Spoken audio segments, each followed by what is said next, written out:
नमस्कार YouTube family, मित्रांनो आणि मैत्रिणींनो. प्रेमाची दुनिया या चॅनलमध्ये तुम्हा सर्वांचं अगदी मनपूर्वक स्वागत आहे. इथे प्रत्येक कथा तुमच्या मनाला स्पर्श करेल आणि विचार करायला लावेल.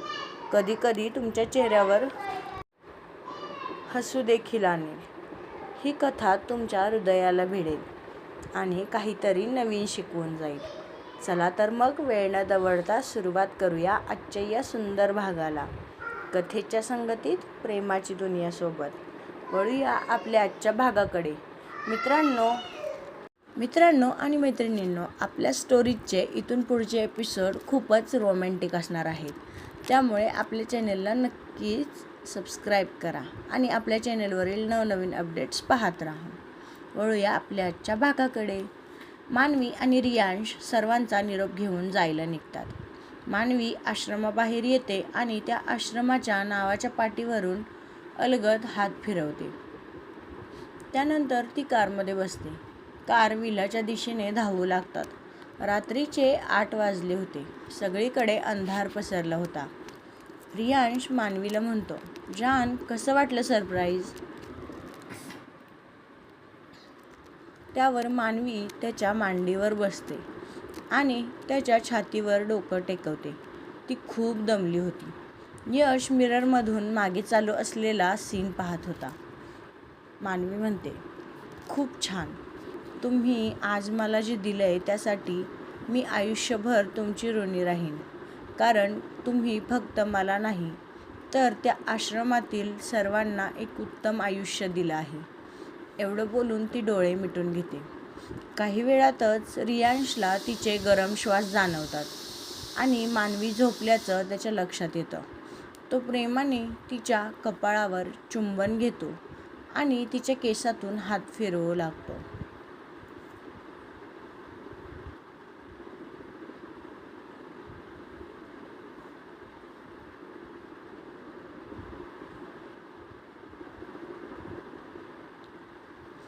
काही वेळातच कार विलात पोहोचतात.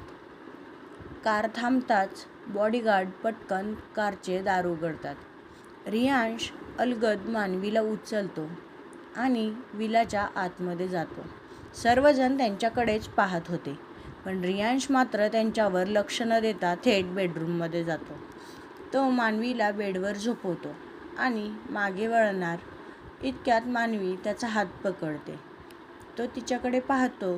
ती डोळे भरून त्यालाच पाहत होती. रियांश म्हणतो, जान, असं काय पाहतेस? माझ्या चेहऱ्यावर काही लागलंय का?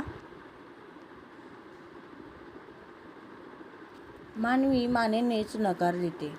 मानवीच्या डोळ्यात जणू एखादी नशा उतरली होती. तिच्याकडे पाहताच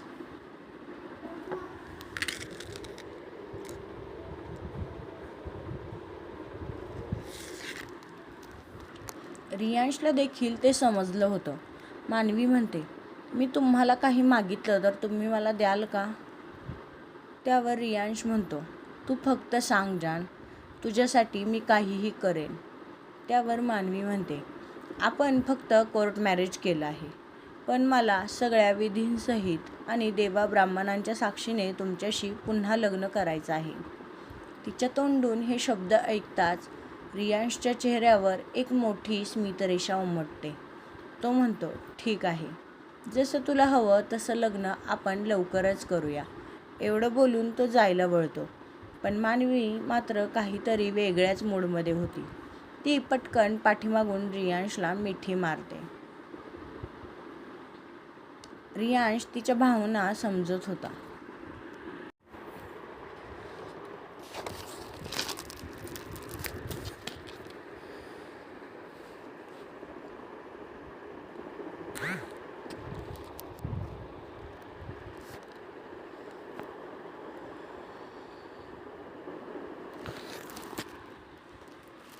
पण तरीही तिला काय हवं आहे हे त्याला तिच्याच तोंडून ऐकायचं होतं. तो वळतच म्हणतो, काय झालं जान? अजून काही बोलायचं आहे का?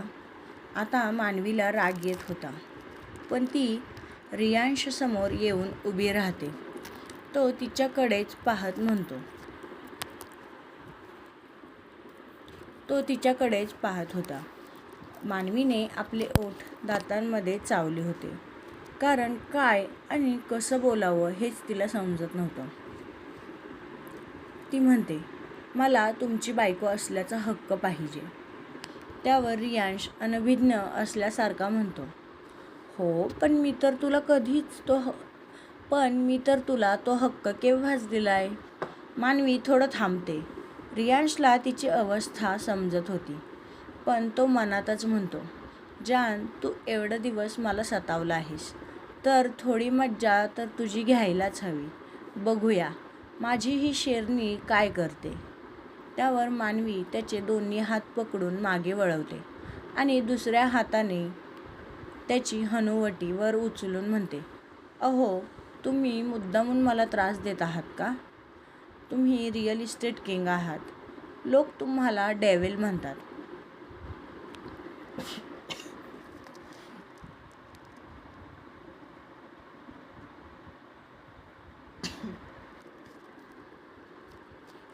इतर वेळी तुम्हाला माझ्या मनात डोक्यात काय चाललंय हे उत्तम समजतं आणि आता भोळेपणाचा आव आणताय. ठीक आहे, मीच सांगते मला काय हवं आहे ते. मला पूर्णपणे तुमचं व्हायचं आहे. मला आपल्यात ते नातं निर्माण करायचं आहे जे एका नवरा आणि बायकोमध्ये असतं. आणि तुम्हाला अजूनही समजलं नसेल तर. ती पुढे काही बोलणार इतक्यात रियांश तिचे दोन्ही हात त्याच्या एका हातात घेतो आणि तिला पाठीमागे पकडतो. तो तिला फिरवून काचेच्या मोठ्या खिडकीजवळ नेतो आणि तिच्या कानापाशी जाऊन म्हणतो, मी म्हणालो होतो ना जान, एके दिवशी तूच मला स्वतःहून आपलंसं करशील. मानवीच्या कानापाशी होणाऱ्या कुजबुजीने तिच्या शरीरात कंप पसरतो. रियांश म्हणतो, मी खूप दिवसापासून याचीच वाट पाहत होतो. याची सुरुवात तू केली आहेस, त्यामुळे आता माघार नाही. एवढं बोलून तो तिच्या कानावर किस करतो. तो अलगद त्याचे ओठ तिच्या मानेवर आणि गालावर फिरवतो. मानवीचा श्वास जोरजोरात चालू होता, पण रियांश आज मात्र तिला सोडणार नव्हता. तो तिच्या चेहऱ्यावर ओठ फिरवतच तिला फिरवतो आणि खिडकीसमोर तिचे तोंड फिरवतो. तो तिच्या उघड्या पाठीवर बोट फिरवतच सॉरी मित्रांनो, तिथं पोट झाले. उघड्या पाठीवर बोट फिरवतच त्याच्या अंगावरील कोट काढून टाकतो आणि शर्टची बटन काढून तो देखील त्याच्या अंगापासून वेगळा करतो. त्याने हलकेच मानवीच्या साडीची पिन देखील काढली होती, ज्यामुळे तिचा पदर खांद्यावरून सरकून खाली पडला होता. आता फक्त तिच्या शरीरावर गुंडाळलेली साडी आणि वरती ब्लाऊज होता. रियांशने तिच्या पोटाभोवती आपल्या हातांचा फेरा घातला आणि तिला स्वतःकडे खेचलं.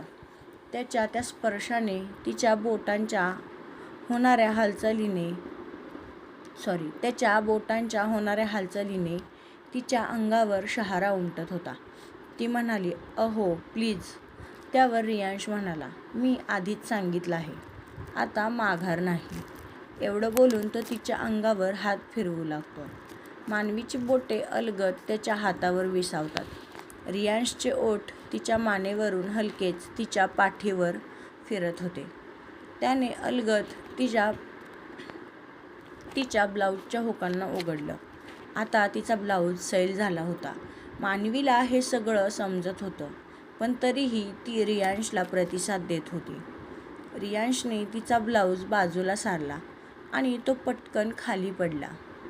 त्याच्या डोळ्यांसमोर मानवीचं अर्धवट झाकलेलं मनमोहक सौंदर्य होतं, जे पाहून तो घायाळ झाला होता. रियांशचे हात हळूहळू मानवीच्या कंबरेवरून खाली सरकू लागले. त्याच वेळी तो मानवीला खूप प्रेमाने तिच्या मानेवर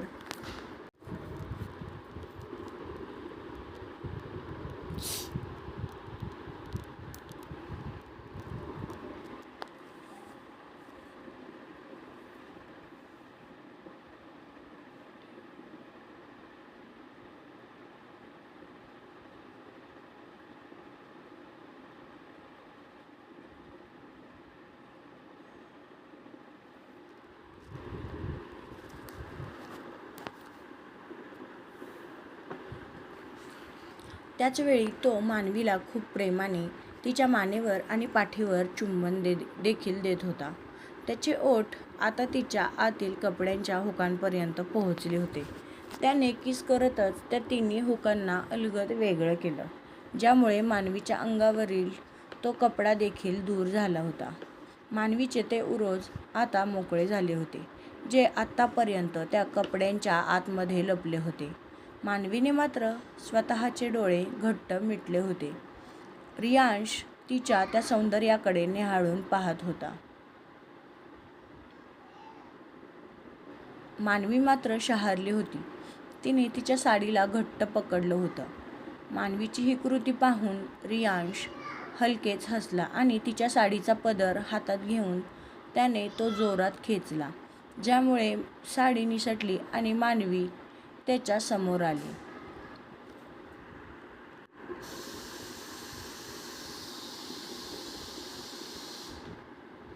काही क्षण थांबून रियांश तिच्याकडेच पाहू लागला. मानवीने तिचा चेहरा खाली जमिनीकडे केला होता. रियांशने तिच्या अंगावर उरलेली साडी देखील एका झटक्यातच तिच्यापासून वेगळी केली. तो तिच्या त्या मादक सौंदर्याकडेच पाहत होता. त्याने तिच्या उरोजांवर हलकेच भार दिला आणि मानवीच्या तोंडातून एक उसासा बाहेर आला. रियांशला मानवीच्या तोंडातून पडणारा उसासा अजूनच उत्तेजित करत होता. त्याने त्याचे दोन्ही हात तिच्या ओरोजांवरती दाबायला सुरुवात केली. उभी असलेली मानवी आता हळूहळू तडफडू लागली होती. प्रेमात चाललेला रोमांस आता अधिकच भावनात्मक झाला होता. त्याने तिच्या अंगावरील उरलेले कपडे देखील दूर केले आणि थोडे दूर थांबूनच तो तिचं सौंदर्य जणू डोळ्यात साठवत होता. मानवीला खूपच लाज वाटत होती. तिची नजर जमिनीकडेच होती. इतक्यात रियांश तिच्या जवळ जातो आणि वेड्यासारखं तिच्या ओठांवर, मानेवर, छातीवर आणि संपूर्ण शरीरावर एकाच वेळी ओठ आणि हात फिरवू लागतो. मानवी त्याच्यासमोर पूर्णपणे विवस्त्र होती. तो तिला उचलतो आणि बेडवर झोपवतो. तो स्वतःच्या पॅन्टचा बेल्ट काढून तो देखील स्वतःच्या शरीरापासून दूर करतो. त्याला अशा अवस्थेत पाहून मानवी पटकन नजर फिरवते, पण रियांश तिचे तोंड पुन्हा स्वतःकडे फिरवतो. मानवीचे डोळे मात्र बंद होते. रियांश तिचा हात स्वतःच्या अंगावर फिरवत होता, ज्यामुळे मानवी आणि रियांश दोघेही चांगलेच उत्तेजित झाले होते. रियांश स्वतःच्या अंगावरील उरलेले कपडे देखील काढतो आणि मानवीच्या अंगावर चढतो. तो तिच्या नाजूक भागावर हलकेच हात फिरवू लागतो, ज्यामुळे तिच्या तोंडून उसासे बाहेर पडतात.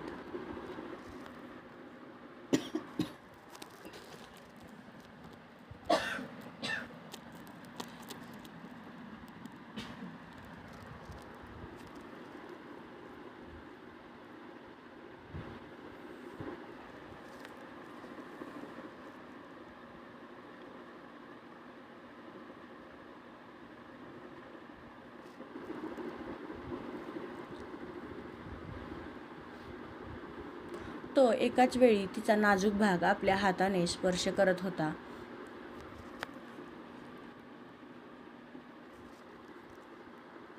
तर दुसऱ्या हाताने आणि तोंडाने तिचे दोन्ही उरोज दाबत होता. त्याच्या ह्या वागण्याने मानवी चांगलीच गरम झाली होती. रियांशला देखील मानवीचे उसासे जास्तच उत्तेजित करत होते. तो हलकेच तिच्या ओठांवर ओठ टेकवतो आणि खूपच उत्कटतेने तिला किस करू लागतो.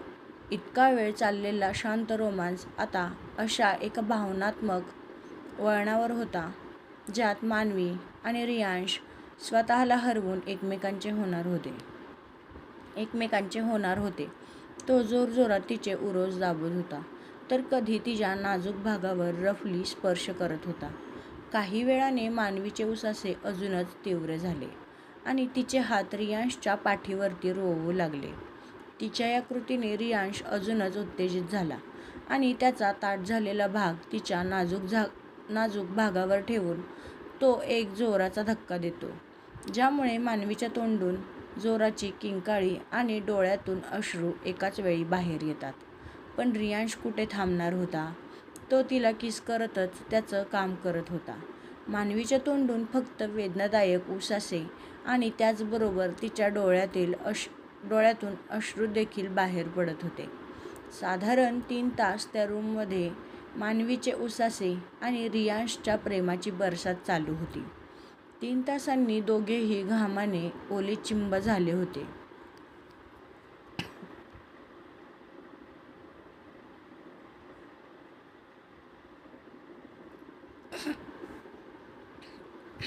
मानवी मात्र खूपच वेदनेत होती. तिने पहिल्यांदाच कोणत्या तरी पुरुषाचा हा असा स्पर्श स्वतःच्या शरीरावर अनुभवला होता. तिच्यासाठी हे सगळंच प्रथमच झालं होतं. ती वेदना आणि थकव्यामुळे तशीच झोपी जाते आणि रियांश देखील मानवीला स्वतःच्या मिठीत घेतो आणि तो देखील तसाच झोपी जातो. तर मित्रांनो, आपला आजचा भाग इथेच संपत आहे. हा भाग तुम्हाला कसा वाटला हे मला कमेंट करून सांगायला विसरू नका. आजचा भाग खूपच रोमॅन्टिक होता आणि इथून पुढील येणारा प्रत्येक भाग काही ना काही रोमॅन्टिक सीन नक्कीच असणार आहे. त्यामुळे आपल्या चॅनलला आत्ताच लाईक, शेअर आणि सबस्क्राईब करायला विसरू नका. मित्रांनो आणि मैत्रिणींनो, तुम्हा सर्वांच्या सपोर्टची मला खूप गरज आहे. त्यामुळे प्लीज जास्तीत जास्त आपल्या चॅनलला लाईक, शेअर आणि सबस्क्राईब करायला विसरू नका. त्याचबरोबर तुम्हाला एखादी सीन किंवा कल्पना आपल्या या स्टोरीमध्ये ॲड करायची असेल ते देखील तुम्ही मला कमेंट बॉक्समध्ये सांगू शकता. भेटूया पुढच्या भागात. Bye bye.